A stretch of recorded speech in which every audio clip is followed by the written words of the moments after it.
안녕하세요. 밝은 누리 모임의 이창용입니다. 지난번에는 모처럼 제 전공 분야로 가가지고 딱히 제 전공 분야라고 하기는 어렵지만은 제가 아는 우주의 기원과 그 우주의 크기에 대해서 설명해 드렸는데 딱딱하셨겠지만은 그래도 조금 그쪽에 대해서 좀 감을 잡을 수 있지 않으셨을까 이렇게 생각을 합니다. 그래서 그 후속타로 우리 물질계의 실상에 대해서는 다음번에 또 이제 한번 얘기해 드리기로 하고, 오늘은 어떻게 하면 우리 정치가 우리 국민들에게 희망을 주는 정치가 될 수 있을까? 그 첫 번째로 국회를 어떻게 개혁할 것인가, 그 방향에 대해서 한번 생각해 보도록 하겠습니다.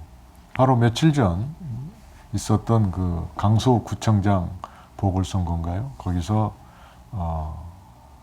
여당은 참패를 했고 야당은 대승을 거뒀다고 이제 이렇게 얘기가 나오고 있습니다.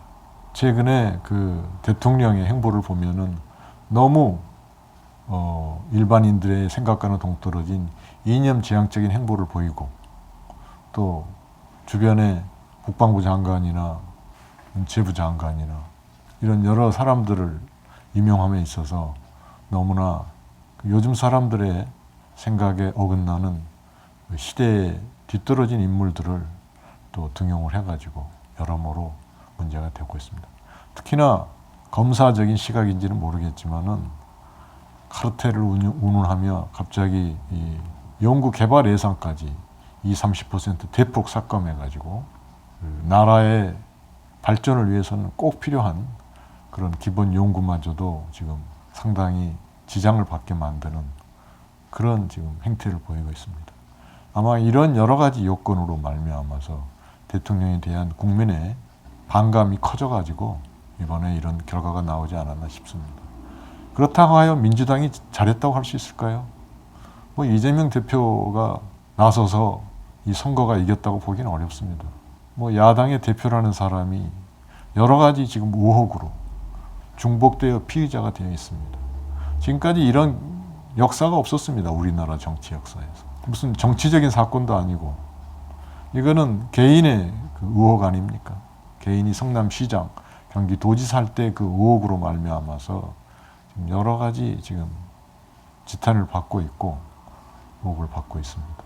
그래서 많은 사람들이 그 야당 대표를 거의 피의자라고 국민의 절반 정도가 그렇게 생각한다지 않습니까? 청렴 결백하지는 못하더라도 적어도 그런 의심을 받을 짓거리는 하지 않았어야 되는데, 그리고 주변에 이제 또 좀 똘똘 뭉쳐가지고 마치 중국의 문화대혁명 시절의 홍위병들처럼 의견이 다른 사람들은 그저 압박하고 모욕하고 있습니다. 이게 민주정당에서는 있을 수가 없죠. 민주정당에서 무기명 비밀투표로 한 거를 가지고 그 반대한 사람들을 색출해 내야 한다, 이렇게 주장하는 것 자체가 민주주의의 그 원리에 심각하게 위배되는 거죠.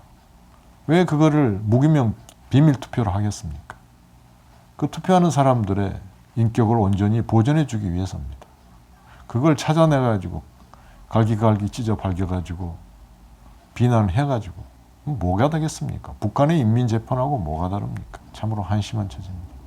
그래서 이번에 강서구청장 보궐선거에서도 지지하는 당이 없다는 사람이 거의 30% 육박한다고 그러지 않습니까?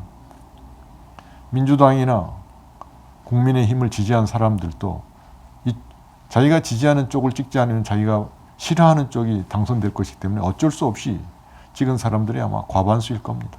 그래서 실제로 민주당이나 국민의힘을 지지하는 사람들은 그쪽 후보들을 투표한 사람들의 절반 정도에 불과할 겁니다. 참으로 한심한 처지입니다. 대통령의 지지율이 또는 대통령의 국정 수행 그 긍정평가가 30%에서 오락가락하고 반대나 부정평가가 60%로 오르내리고 있다는 말은 대통령이 잘하고 있다는 얘기가 전혀 아니죠.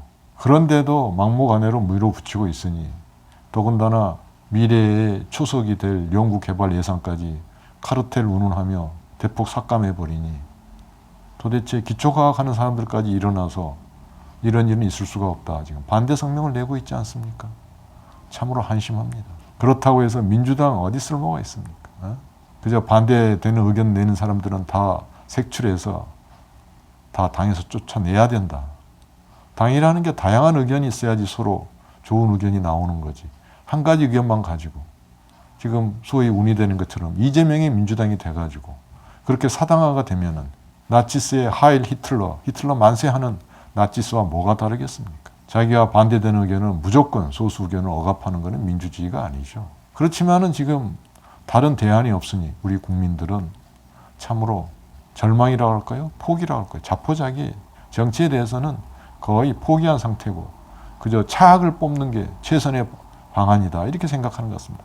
차악을 뽑아서야 되겠습니까? 차악을 뽑는다는 것 자체가 둘 다 나쁘지만은 어쩔 수 없이 저쪽이 싫으니 이쪽을 뽑겠다는 거 아닙니까? 그 결과 현재의 정권이 탄생했죠. 그러나 예상했던 바와 같이 차악의 범주를 벗어나지 못하고 있습니다. 그저 독립군을 능멸하는 사람을 국방부 장관을 시키질 않나. 광주 5.18 운동을 폄하하고 비난한 사람을 또 장관에 앉히질 않나. 그러면 대통령이 뭐 때문에 광주에 가서 5.18 묘지를 비를 맞으며 참배했습니까? 전두환을 또 칭찬한 사람을 장관을 왜 앉힙니까? 이런 이율배반적인 그 막무가내식의 대통령으로서 통치를 한다고 하고 있으니 국민의 3분의 1 정도 겨우 지지를 받는 수준입니다. 이래서 제대로 된 정치가 되겠습니까? 제가 생각할 때는 지금의 여당도 야당도 희망이 없습니다. 어떻게 해야 되겠습니까? 새로운 정치 집단이 나와야 됩니다. 이제 우리나라도 머리끝부터 발끝까지 권위의식을 절어있는 기존의 정치권들을 다 버리고 새로운 권위의식이 전혀 없는 국민을 위해서 봉사할 수 있는 사람이 정치인, 국회의원이 되어야 합니다. 그저 국회의원 2선, 3선, 4선, 5선, 6선 오래 하면은 장땡입니까? 오래 한다고 잘합니까? 그저 자기 파벌이나 만들고. 제가 생각할 때는 스웨덴이나 덴마크처럼 한 2선 하면은 그만둬야 됩니다. 그만두고 자기 원래 자리로 돌아가서 열심히 일하면 됩니다. 정말로 국민을 위해서 봉사하면은 한 번 하기도 힘들고 두 번 하기도 힘듭니다. 또 우리나라에 의해서도 아파트 입주자 대표들을 뽑는 동대표를 뽑는 경우에도 2년짜리 2번 이상은 못하게 하고 지금 법으로 정해져 있습니다. 정부에서 정한 규정입니다. 왜 그렇습니까? 오래 하면은 유착이 돼요. 비리를 저지르기 십상이기 때문입니다. 국회의원 해도 마찬가지입니다. 국회의원들도 지금 자기 비서관 9명씩이나 두면서 완전히 군림하고 있습니다. 소재양처럼. 그걸 보고 지방의원들이나 지방기초의원들이나 광역의원들은 자기네들도 그러한 혜택을 달라고 아우성치고 있습니다. 그리고 어디 가서 그저 권위의식에 쩔은 행동만 하고 있죠. 구의원이나 군의원이나 시의원들이 그 군청이나 시청이나 구청의 공무원들을 아주 우습게 얕잡아 보는 게 마치 국회의원들이 그 관련 부서에 국장, 실장 우습게 알고 아랫사람 취급하는 거나 똑같습니다. 국회의원을 뭘로 보고 이게 단골로 하는 메뉴 아닙니까? 큰 소리나 빵빵 치고. 국회의원이 도대체 큰 소리 칠 이유가 뭐가 있습니까?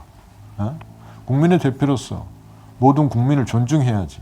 자기가 무슨 위에 있는 군림하는 자리입니까? 그래서 국회의원은 이번에부터는 2번 이상 하지 않겠다는 사람들만 국회에 나와가지고 국회의원이 돼야 됩니다. 그래서 그런 사람들로 뭉쳐가지고 우리 새로운 당을 만들어가지고 국회의원이 돼서 국회를 개혁해야 됩니다. 국회의원들이 모두 국민을 위해서 봉사하는 자세로 뭉친다면은 지금의 유전무죄, 무전유죄 같은 바꿔 말하면은 유권무죄, 무권유죄, 권력이 있는 사람은 무죄고 권력이 없는 사람은 유죄가 되는 그런 엉투당투 않는 그런 현재의 사법부의 행태나 또 행정부에서 또 그런 비리가 다 사라지게 될 것입니다. 국회의원들이 국민을 봉사하는 자세로 눈을 뜨고 지켜보는데 감히 누가 비리를 저지를 수 있겠습니까? 지금은 다 짬짬이 아닙니까? 카르텔은 바로 그런 거를 카르텔이라고 그럽니다. 국회의원들과 기득권 세력의 카르텔. 바로 이게 가장 큰 문제입니다. 국회의원들이 기존의 그런 기득권 카르텔을 깨고 나와서 진짜로 국민들만 위해서 봉사한다면은 우리나라는 맑고 투명하고 깨끗한 발전하는 나라가 될 것입니다. 그래서 이번 다음에 내년 4월에 있을 총선에서는 그런 사람들, 국회의원 2번 이상 하지 않겠다. 이렇게 선언한 사람들을 위주로 국회의원을 뽑아야 되겠습니다. 지금 새로운 선택이니 한국의 희망이 나와 있습니다. 그러나 뭘 새로 하겠다는 건지, 무슨 희망을 주겠다는 건지 분명치가 않습니다. 제가 볼 때는 좀 더 확실하게 국회의원의 특권을 없애고 국회를 봉사하는 국회로 만들겠다는 바로 그게 가장 확실한 공약이 아닐까 생각을 합니다. 그래서 지금 기존의 양대 정당을 싫다고 나온 새로운 선택이나 한국의 희망도 그런 방향에서 함께 한다면은 모든 사람이 그렇게 해서 새로운 바람을 일으킬 수 있을 것입니다. 여러분, 거기에 함께 동참해 주십시오. 뭐 꼭 나와서 정치하지 않아도 됩니다. 그거에 동의하고 그거에 가입해서 힘을 보태주면 됩니다. 우리 밝은 누림 모임 앞으로 정당을 만들려고 하고 있지만 쉽지 않습니다. 여러분들이 이 유튜브 밝은 누리 TV도 구독해 주시고 좋아요도 눌러 주시고 또 주변에도 퍼뜨려 주시고 밝은 누리 모임에도 가입해 주시고 그렇게 해 주시면은 그거 자체가 큰 힘이 돼서 이러한 운동을 할 수가 있을 겁니다. 지금 이 상태로 제가 혼자 나간다고 그러면은 결국은 계란으로 바위치기가 되겠죠. 그러나 저는 한번 시도해 보려고 합니다.